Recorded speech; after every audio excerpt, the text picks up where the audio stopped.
আপাতত সতর্কতা দিয়েছে, লু বইবে, সাবধানে থাকতে। আর আমাকে তো বিশেষ করে সাবধানে থাকতে হবে। টিনের ঘর তো কী হয়েছে, একটু টিনের ঘর, তারপর আবার হচ্ছে নিম্নবৃত্তি, কাজ করতেই হবে। সকাল সকাল কম্পিউটারে বসে আছে, ছুটি বাবা, তাই এনার্জি বাড়ানোর জন্য আমাকে না হচ্ছে না।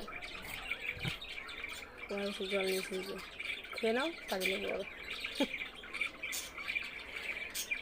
কাজ করতে হবে, এনার্জি করতে হবে। মানে মনে হয় এই সময়গুলো একটা বাড়িতে এসি থাকতো, এসির মধ্যে কাজ করতাম, কুকুরটা আমার সঙ্গে থাকতো, ভালোই না হতো। বাস স্বপ্ন ভেঙে গেলে সব যাকে তাই ওয়ারিস খাও, বুঝে পড়েছে, কাজে লেগে যাও।